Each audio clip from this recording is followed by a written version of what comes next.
Pitágoras, para que um pretendente à sua escola, a escola pitagórica, né, entrasse na sua escola, ele tinha que ter saber música, gostar muito de música para ser aceito na escola pitagórica. Geometria, né? E matemática. Exatamente, exatamente. E Beethoven, como é que Beethoven se encaixa nisso tudo? Não só Beethoven, né, mas os outros grandes como Wagner, Beethoven, Handel, Mozart. Então, estes grandes clássicos, estes grandes compositores faziam uma música voltada, direcionada ao aspecto da individualidade do ser e não personalidade. Então, se nós imaginarmos que nós temos um triângulo superior onde vibra, né, o melhor de nós mesmos, onde aquilo que é mais íntimo a mim do que eu a mim mesma, que nós chamamos de divino, estes compositores produziam uma música voltada para esta individualidade. Então, era uma música onde você tem uma vertical com o homem na base e a divindade em cima.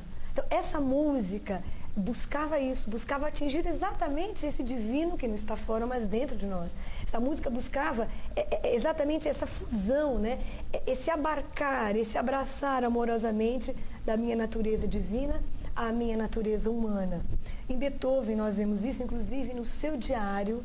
Você imagina que ele diz: não existe nada de mais belo que buscar as vibrações divinas no cosmos e expagir sobre toda a humanidade. Que coisa então, você imagina que não existia a egoidade nestes seres, era suplantado pela sua obra. Wagner, por exemplo, deixou escrito em testamento que não queria, não desejava que o seu nome estivesse escrito na lápide do seu túmulo que está em Bayreuth, na Baviera. Não, nada, porque não importa a minha personalidade, importa o que eu deixei, importa a minha obra. O que eu deixei, o que eu construí durante a minha vida, não é? Não é? Então, nós temos, nesse triângulo, nós podemos fazer uma relação que Henrique José de Souza colocando no ápice do triângulo a obra de Beethoven como o pai da cosmogênese. Por quê? O pai das ideias. Porque um acorde, uma sinfonia de Beethoven, é um mundo de ideias, né? Uma pausa é um mundo de conceitos, é um mundo conceitual. Por isso ele é conhecido como o pai da sinfonia, né? No outro vértice do triângulo, nós podíamos citar Johann Sebastian Bach, com a sua música perfeitamente matemática. Ele é conhecido como o mestre da fuga. E o que era a fuga? A fuga é um estilo musical onde você tem um tema e deste tema partem digressões sucessivas, uma infinidade de variações, podendo a qualquer momento voltar para o mesmo tema. Por isso a gente diz que a matemática perfeita está em Bach. Exatamente como o número 1, você pode partir do número 1 para infinitas variantes dessa, voltando sempre para o uno, para a origem, né? Então, ele tem uma correspondência ao mundo das leis cósmicas. A gente diz que ele corresponde ao mundo da mãe, né?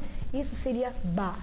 E no outro vértice do triângulo, então nós teríamos Richard Wagner, o compositor alemão, o pai da antropogênese na música, porque realmente na obra de Wagner você vê, claro, de maneira velada, presente todas as raças enquanto estado de consciência, lemuriana, atlântica, raça ariana, presente na obra de Richard Wagner, né? Então, ele é considerado o filho, o mundo dos efeitos, o pai da antropogênese.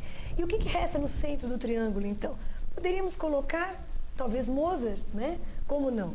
É sabido dos passos da iniciação maçônica presentes na flauta mágica, por exemplo. E não só eles, Handel.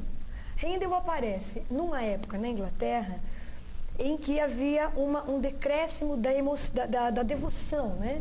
A Inglaterra estava muito materialista, então ele surge com o seu Messias, todo aquele aspecto devocional, mas um devocional sublime, né? Não um devocional, digamos, místico, mas um devocional de uma supra-emoção. Então, você vê, esses compositores buscavam exatamente isso. A música estava numa vertical, homem e Deus. Mas, em meados do século XIX, essa direção passou a se horizontalizar, digamos assim. Então, nós temos o homem aqui e em contato, imagine uma linha reta com o próprio homem ou com a natureza. Um exemplo dessa música, surge uma música, digamos assim, descritiva, realista, anímica, já não mais voltada ao triângulo superior do homem, à individualidade, mas à persona. Um exemplo disso, por exemplo, a música do compositor francês Claude Debussy.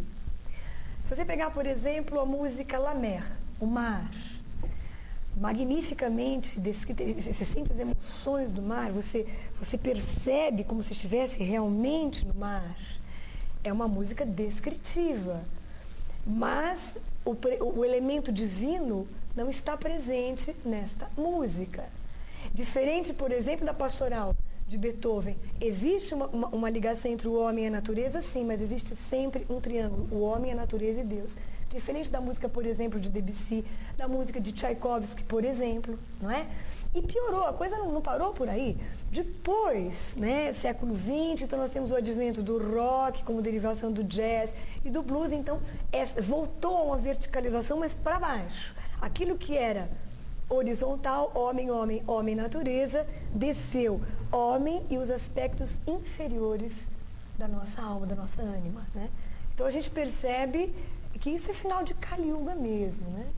Tá tudo certo, no certo sentido, entre aspas. Muito bem, Yara, foi um prazer enorme tê-la aqui no nosso programa. Espero que você possa retornar outras vezes, porque nós teríamos muitas coisas para falar ainda. Muito obrigado. Eu que agradeço. E um bom dia para você e uma boa semana também. A todos nós.